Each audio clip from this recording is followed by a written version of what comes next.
Bienvenue dans Lâche rien même quand ça marche pas.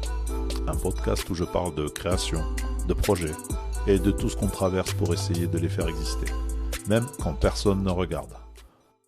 Salut à tous, bienvenue dans l'épisode numéro 6 de Lâche rien même quand ça ne marche pas. Aujourd'hui j'ai envie de parler d'un truc qu'on vit forcément quand on crée. Voir les autres réussir. Pas les stars inaccessibles qu'on regarde de loin sur internet. Je parle de gens que tu as croisés, des gens avec qui tu as bossé, ou des gens qui étaient dans le même milieu que toi, au même moment.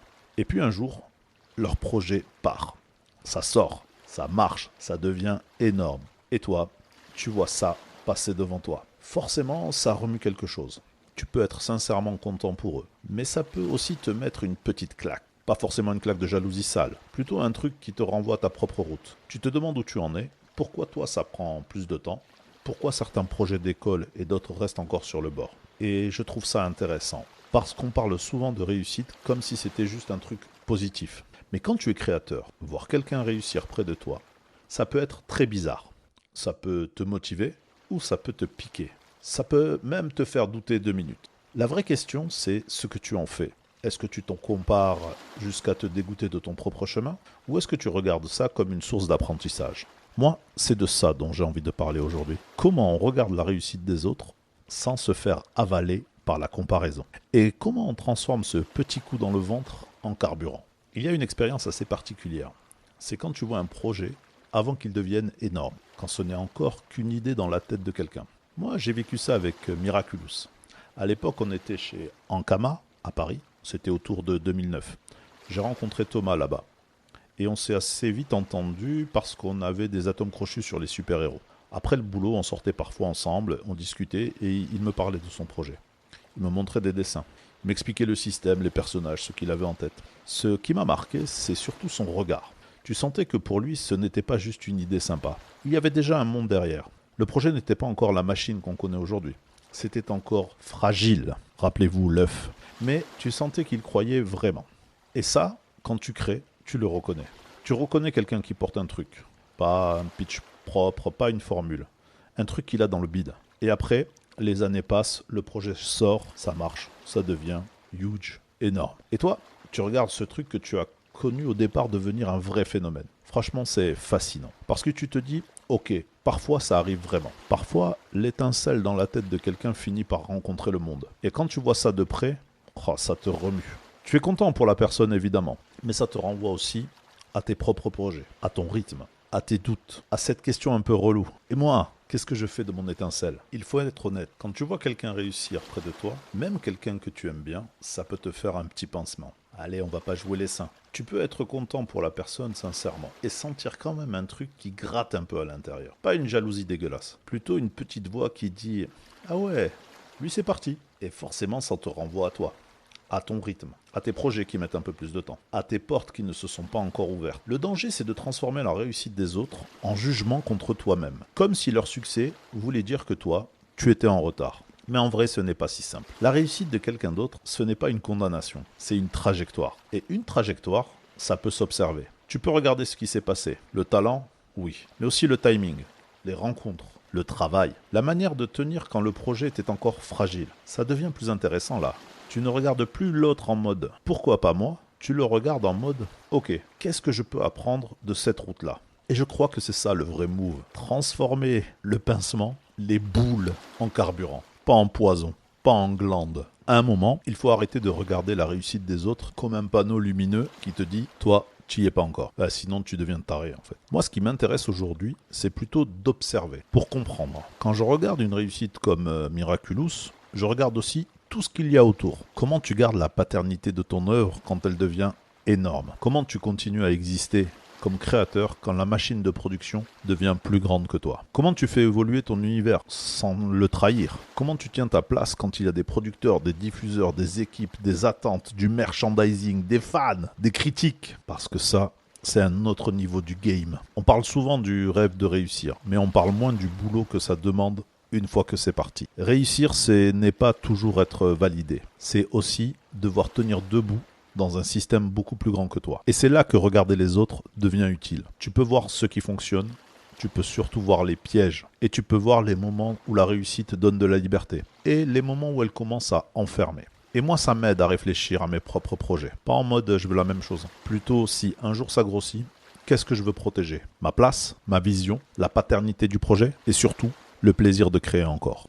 Moi, cette histoire de réussite, je la vois vraiment comme de la Formule 1. Tu es sur le circuit, tout le monde veut avancer, tout le monde a sa voiture, son moteur, son idée, son rêve de podium. Et là, tu sens le game, tu sens que ça roule vite autour de toi. Tu sens que si tu veux exister, il faut montrer que tu en as sous le capot ou sous le volant. Je sais pas comment on dit, mais tu vois l'idée. Il faut tenir la route, il faut savoir prendre les virages. Il ne faut pas paniquer quand quelqu'un te passe devant, parce que forcément ça arrive. Tu bosses ton truc, tu avances, et d'un coup tu vois un autre projet partir comme une fusée. Et là, ouais, tu peux avoir la grina, tu peux être content pour la personne, mais être énervé aussi. C'est humain. Le problème, c'est ce que tu fais avec ça. Est-ce que tu freines? Est-ce que tu vas droit dans le mur? Ou est-ce que tu continues à conduire? Je crois que c'est là que ça se joue. Tu peux voir les autres passer devant et te dire, ok, il y a du nouveau. Mais ça ne veut pas dire que ta course est terminée. Ça veut dire qu'il faut améliorer ta conduite, mieux comprendre ta voiture, arrêter de te raconter que tout devrait venir tout seul. Et surtout, il faut se poser une vraie question. Le plaisir, il est où? Est-ce qu'il est seulement sur le podium ou est-ce qu'il est aussi dans la conduite? Parce que si tu ne prends aucun plaisir à conduire, si tout devient juste pression, comparaison, classement, dépassement, à un moment, ton projet devient une punition. Ce que j'essaie de comprendre, c'est ça. Je veux réussir, bien sûr. Je ne vais pas vous mentir. Je veux que mes projets trouvent leur public aussi. Mais je ne veux pas perdre le plaisir de conduire. Je ne veux pas juste être tendu vers le podium au point d'oublier pourquoi je suis monté dans la voiture au départ. Donc, voir les autres réussir, ça peut te mettre la pression, mais ça peut aussi te rappeler un truc important. Ta course doit rester vivante. J'espère que cette métaphore vous plaît. Il y a un truc qu'on oublie souvent quand on parle de réussite. Bon, on regarde le podium, on imagine le moment où tout s'ouvre, mais on parle moins de l'après. Parce que réussir, ce n'est pas seulement passer une porte. Parfois, c'est entrer dans une machine. Et cette machine peut te demander de refaire la magie tous les jours. Je pense aux grands mangaka par exemple. Toriyama avec Dragon Ball, Oda avec One Piece, Miura avec Berserk. Des créateurs immenses, des œuvres qui ont marqué des millions de lecteurs. Mais quand tu regardes le rythme, la pression, la place que ça prend dans leur vie, tu te dis « Ouah putain ». La réussite là, ce n'est pas juste un trophée, c'est une cadence. Au départ, tu veux raconter ton histoire. Et si ça marche vraiment, ton histoire devient une attente. Le public attend, l'industrie attend. Ton propre succès commence à te demander des comptes. Et là, je trouve que ça devient intéressant. Parce qu'on parle souvent de réussir comme si c'était la fin du problème. Mais en réalité, c'est peut-être le début d'un autre combat. Réussir, c'est magnifique. Mais ça peut aussi t'enfermer dans ce que les gens attendent de toi. Et ça me pose une vraie question. Quelle réussite je voudrais vraiment ? Une réussite qui me donne plus de liberté ou une réussite qui me transforme en employé de mon propre rêve ? Parce que ça, c'est un délire. Tu crées un monde pour être libre. Et si tu ne fais pas attention, ce monde peut finir par te tenir en laisse. Et forcément, tout ça me ramène à une question assez simple. Moi, je veux quoi comme réussite? Pas juste en mode je veux que ça marche, je veux que ça explose, je veux que tout le monde connaisse mes projets. Ah, bien sûr, j'aimerais que ça marche, je ne vais pas vous mentir. Mais si je vais un peu plus loin, je crois que je veux surtout laisser une trace. Pas forcément une trace immense. Une trace à mon échelle. Je suis en train de rigoler parce que je pense à une trace de slip. C'est pas ça que je dis, hein. C'est pas ça que je dis. Bon, donc voilà, je vous ai coupé l'herbe sous le pied là. Je voudrais un truc qui reste un peu dans la mémoire des gens. Un projet que quelqu'un lit, regarde ou écoute et qui lui donne du plaisir, de l'énergie, une envie d'avancer. Moi, j'ai grandi avec des œuvres qui m'ont construit. Des BD, des séries, des films, des personnages qui m'ont donné envie de créer, de me relever, de croire un peu plus en moi. Et je crois que j'aimerais faire partie de cette chaîne-là. Pas au-dessus des autres, hein, juste dedans. Continuer à transmettre ce que j'ai reçu, mais avec ma voix, mes personnages, mes histoires. Avec Bataillon, avec Palichan, même avec ce podcast, il y a cette envie-là. Donner quelque chose, un peu de force, un peu d'amitié, un peu de feu. Mais je veux aussi pouvoir vivre avec ce que je construis. Je ne veux pas réussir un projet et me perdre à côté.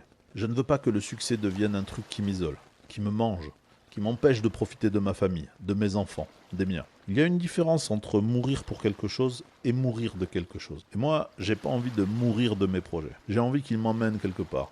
J'ai envie de partager ce que ça peut apporter. Avec ceux qui me suivent, avec ceux qui travaillent avec moi, avec ma famille aussi. C'est peut-être un peu utopiste, je ne sais pas. Mais je crois que la question, elle est là. Comment tu fais réussir un projet sans rater ta vie autour? Comment tu fais pour que ton œuvre grandisse sans qu'elle t'arrache tout le reste? C'est ça pour moi la réussite que j'essaye d'imaginer. Et toi, quand tu vois les autres réussir, ça te fait quoi? Est-ce que ça te motive? Est-ce que ça te pique? Est-ce que tu arrives à transformer ça en énergie pour ton propre projet? Bon, tu auras compris, moi c'est ce que j'essaye de faire. Regarder les trajectoires des autres, apprendre ce que je peux apprendre, puis revenir sur ma route. Parce qu'au fond, le sujet n'est pas de savoir qui arrive avant. Le sujet, c'est de savoir ce que toi tu veux construire. Et quelle réussite tu es capable d'assumer sans te perdre dedans. Si ça te parle, viens me le dire. Et si toi aussi tu as déjà vécu ce mélange bizarre entre admiration et pression, et envie d'avancer, franchement, je veux bien qu'on en discute. Voilà, c'est tout pour cet épisode de Lâche rien même quand ça ne marche pas. Merci d'avoir écouté jusqu'au bout. On continue notre petit rendez-vous du lundi, tranquillement, avec nos sujets de création, nos galères, nos réflexions, nos petits moteurs internes qui chauffent parfois un peu trop. Le podcast est disponible sur Spotify, Apple Podcasts, Deezer, Amazon Music et YouTube. Vous pouvez vous abonner là où ça vous arrange, partager l'épisode si vous pensez qu'il peut parler à quelqu'un, et on se retrouve la semaine prochaine. Cette semaine, j'ai envie de vous recommander Tsugai de Hiromu Arakawa. C'est la nouvelle série de l'autrice de Full Metal Alchemist. J'ai lu le premier tome et franchement, je suis tombé dedans direct. Il y a un vrai sens de l'aventure, du mystère, du rythme, et surtout cette capacité qu'elle a à poser un monde très vite, sans t'assommer d'explications. Tu sens qu'il y a du lore derrière, mais ça avance. Et ça, pour moi, c'est toujours une leçon. Si vous aimez les mangas d'aventure, les univers solides, les personnages qui ont du répondant, allez jeter un œil. Tsugai de Hiromu Arakawa. Très bonne gifle. Bon, j'arrête là mon délire. On se retrouve la semaine prochaine. Et surtout, on lâche rien.